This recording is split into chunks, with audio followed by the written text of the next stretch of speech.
안녕하세요. 회생 변호사 박시영입니다.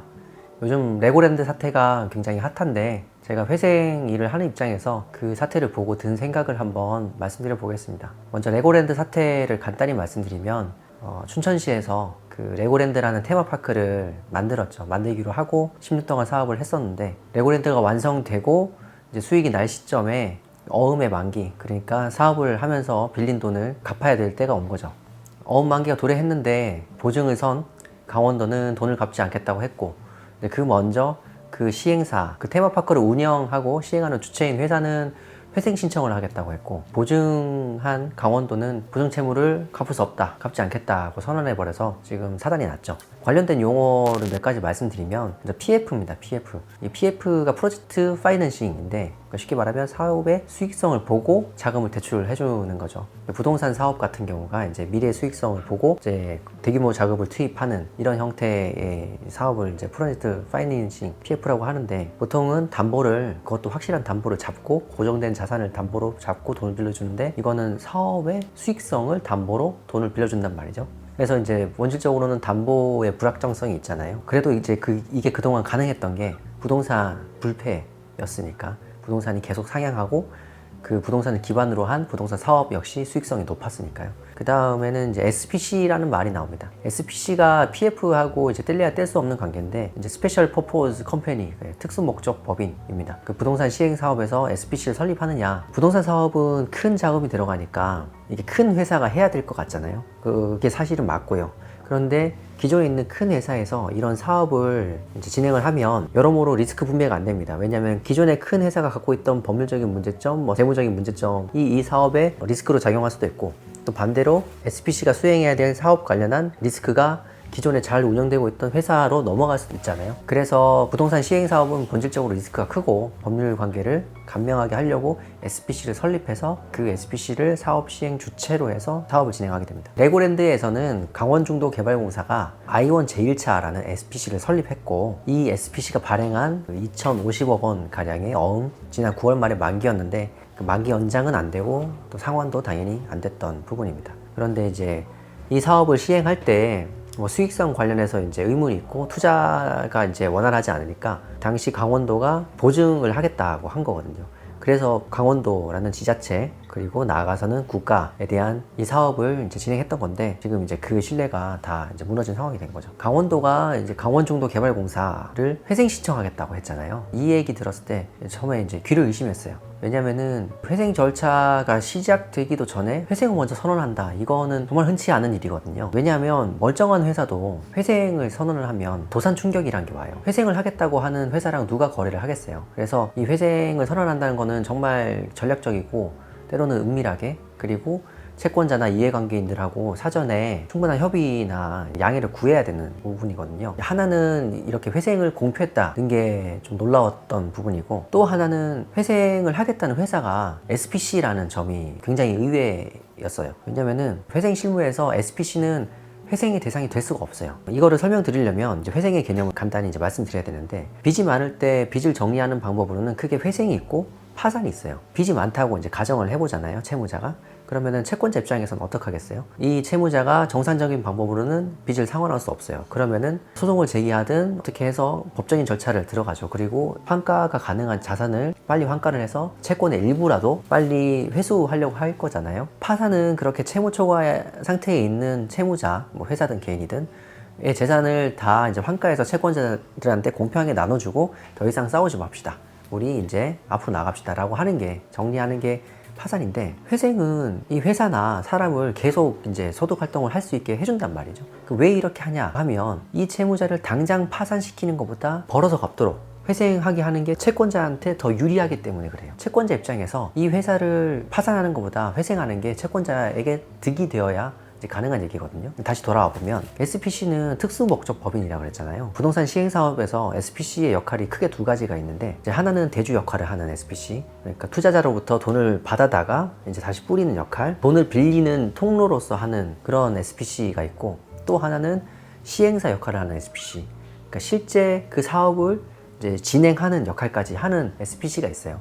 근데 전자의 역할을 하는 SPC는 당연히 회생이 안 되고, 왜냐면 여기는 진짜 그야말로 도구일 뿐인 거예요. 껍데기일 뿐인 거예요. 그래서 얘를 계속 살려서 이제 돈을 벌어서 채권자한테 갚게끔 한다는 관념이 생길 수가 없죠. 그리고 그 다른 SPC, 그 시행사 역할을 하는 SPC는 이것도 회생이 어려운 게, 회생을 할 때는 계속 기업 가치라는 걸 보거든요. 그러니까 법인회생 같은 경우는 이 회사를 10년간 뒀을 때 10년간 벌어서 갚는 금액이 채권자에게 훨씬 유리하다, 이런 관념이 서야 회생을 할 수 있는 건데, 부동산 시행 사업은 개발 과정이 거의 몇 년 이상 걸리잖아요. 이 레고랜드도 거의 10년이 걸렸는데, 사업을 시작했어요. 이제 수익이 발생하는 시점에서 이게 회생을 한다는 거는 이 회사가 계속해서 돈을 벌 수 있는 근거나 비전을 전혀 제시하지 못하는 상태가 되는 거예요. 사업을 시작하자마자 이게 꼬꾸라진다? 회생이란 개념하고 전혀 맞지 않는 거죠. 그래서 일반적으로 부동산 시행 사업에서 SPC는 법인 회생하고 어울릴 수가 없어요. 실무에서 SPC를 회생했다는 사례도 들어본 적이 없고요. 다음으로 이제 보증 얘기인데, 이 일련의 사태가 이제 두 가지가 포인트인 것 같은데,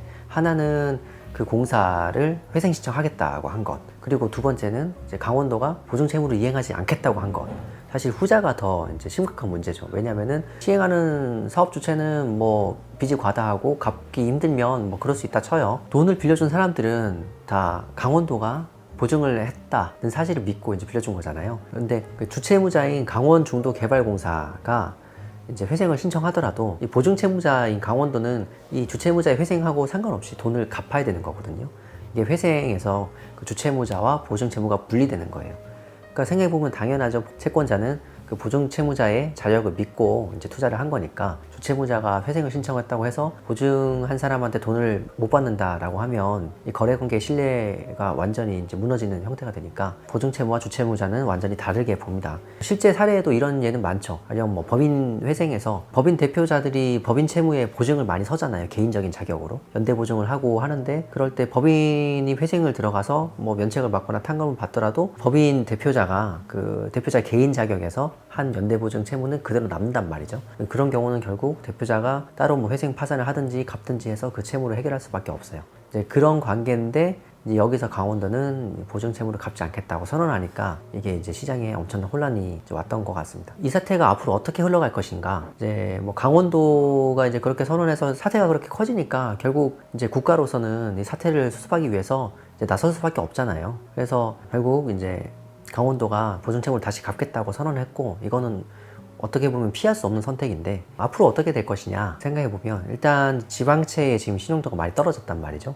그래서 이게 국채나 뭐 기타 다른 신용도가 높았다고 생각했던 채권들, 자산의 지금 적신호가 커진 상태인데, 왜 강원도가 저지른 일을 나라가 나서서 지금 책임지려고 하느냐. 우리나라의 지방자치제도는 이제 반쪽짜리예요. 그러니까 행정은 뭐 독립이 됐다고 볼 수 있지만 우리나라의 지방자치제도는 전혀 그렇지 못하죠. 일단 국세와 지방세의 수입 비중이 국세가 8, 지방세가 20% 정도밖에 되지 않고, 그러다 보니 지방의 재정 자립도가 현저히 떨어집니다. 우리나라 수도인 서울도 지방 자립도가 100%가 안 됩니다.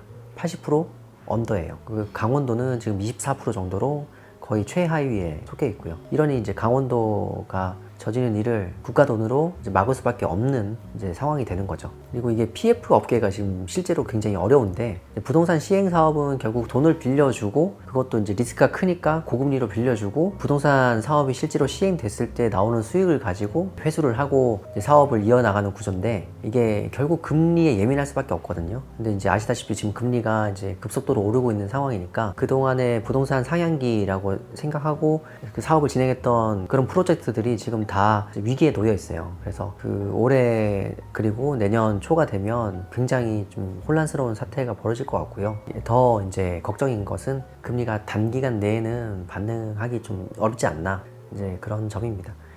제가 길게 말씀드렸지만 요약해서 말씀을 드리자면, 결국 레고랜드 사태는 그 사업 시행사인 강원중도개발공사에 대해서 회생 신청을 하겠다는 말을 이제 공표를 한 거, 그리고 그 보증처인 강원도가 보증 채무를 이행하지 않겠다 선언을 했기 때문에 이렇게 문제가 불거진 겁니다. 그래서 제가 회생 일을 하는 변호사 입장에서 이제 말씀을 드리자면, 회생이나 파산은 아무리 제도가 좋다고 하지만 결국은 채권자하고의 약속을 어기는 거거든요. 그래서 이게 절대 함부로 선언을 하면 안 됩니다. 이번 레고랜드 사태에서도 보셨듯이 그 선언 언급이 정말 파급효가 크기 때문에, 꼭 이렇게 큰 일이 아니더라도 현실에서 회생이나 파산을 준비하시는 분들은 꼭 사전에 철저히 대비를 하고 검토를 하고 진행하셔야지, 그거를 외부에 먼저 얘기하시거나 채권자에게 사전에 협의되지 않고 않고서 일방적으로 신청하시거나 하면 이제 큰 문제가 생긴다, 이런 점을 꼭 말씀드리고 싶었습니다. 영상 봐주셔서 감사합니다.